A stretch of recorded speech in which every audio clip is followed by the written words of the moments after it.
So thank you very much, and once again welcome to Ken-Based Media TV, where we always say that we tell African stories the African way. Today we are in the most unthinkable place, unthinkable venue that we are doing this video. We always do some videos for you each and every day for motivation, to change your attitude, to change your perspective about Africa, and even to ensure that we inspire and transform Africa through telling Africa's greatest stories. Our vision has always been one that if we can tell African stories the best way possible, then we can inspire and transform Africa to be the best place for all of us to live. And guess what? Here we are in the midst of Lang'ata Cemetery. Lang'ata Cemetery is a cemetery that is located at the heart of Nairobi, and this is where families come to lay their people who live them and who are dead.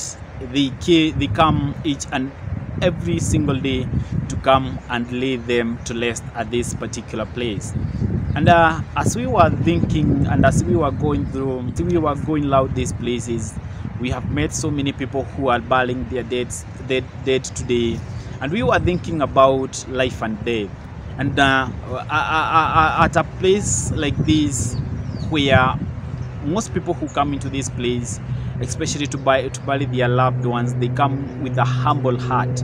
Even if they are driving big cars, even if they come from very rich families, most of them, they tend to be very humble because of the humbleness that the cemetery creates.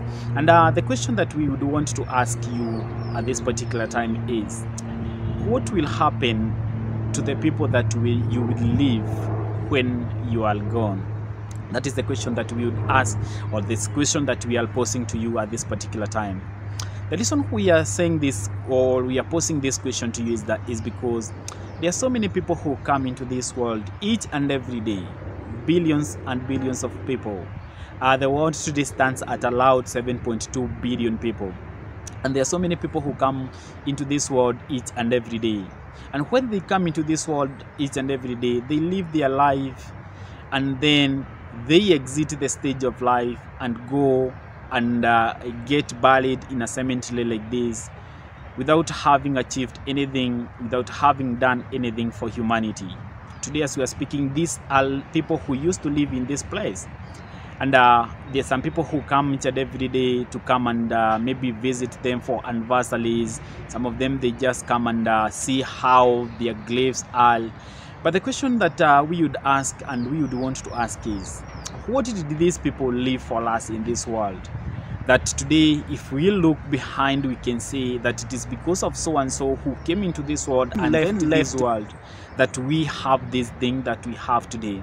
Think about the Wright brothers. Think about the Grahams. Think about maybe the Columbus, the Christopher Columbus who discovered the United States of America. Think about people who are even very close to you, who came into this world, did a marvelous thing into this world, and today we are doing whatever that we are doing because they come into this world. And the question that I would want to pose to you this afternoon is, what are we going to enjoy from you that you have left after you are gone?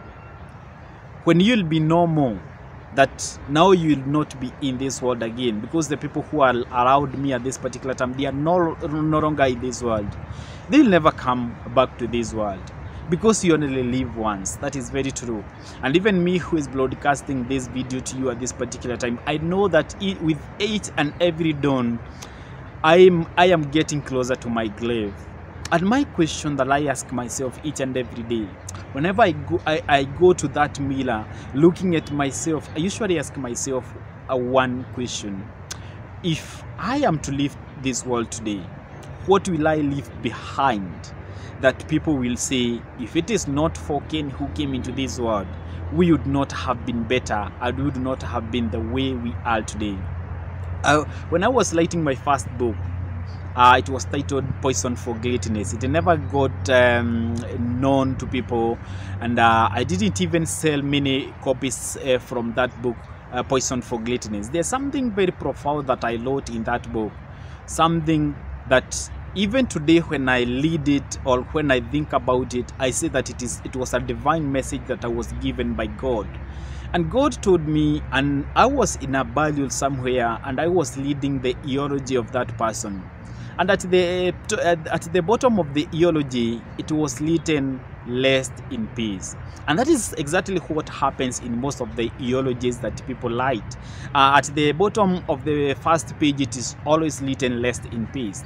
But I was asking myself, is everyone who dies today have a rest, a peaceful rest in their grave? And I was basing this on what I was told or what I had learned from Myles Munroe. Myles Munroe had already became one of my greatest mentor. Even in his grave, he had already become one of my greatest mentor. And he was saying that the richest place in the world is in the cemetery.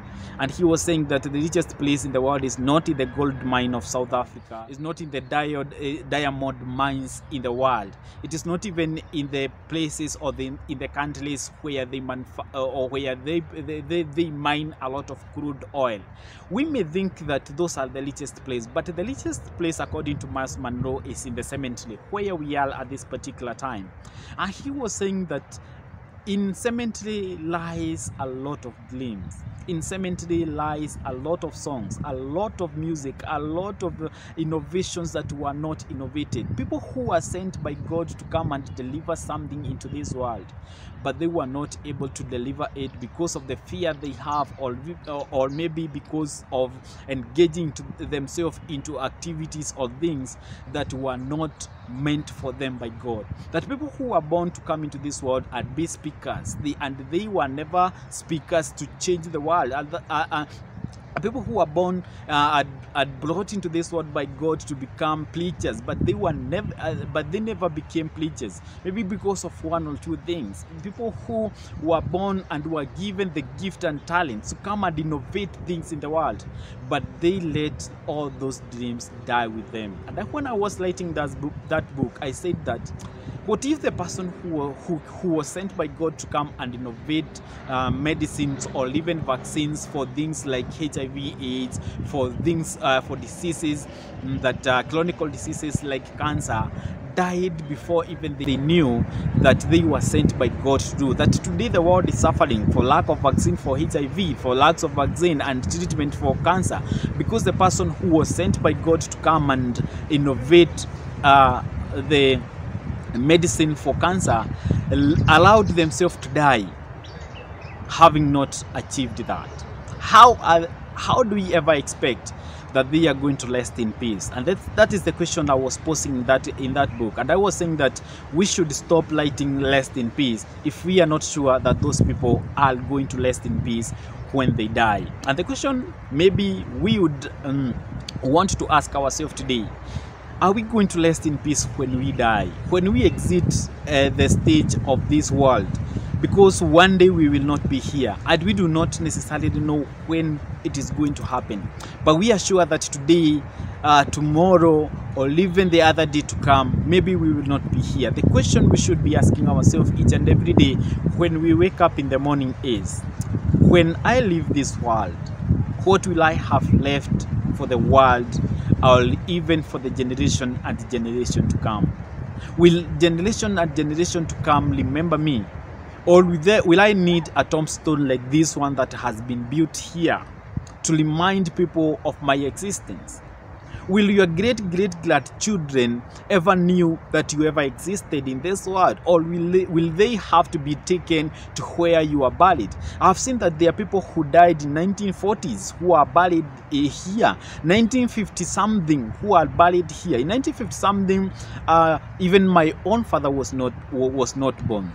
And those people who died in 1940s, in 1950s, some of them or most of them, if there was no tombstone that was built for them, maybe there's no one who would ever know that they ever came into this world, that the world had such people like them.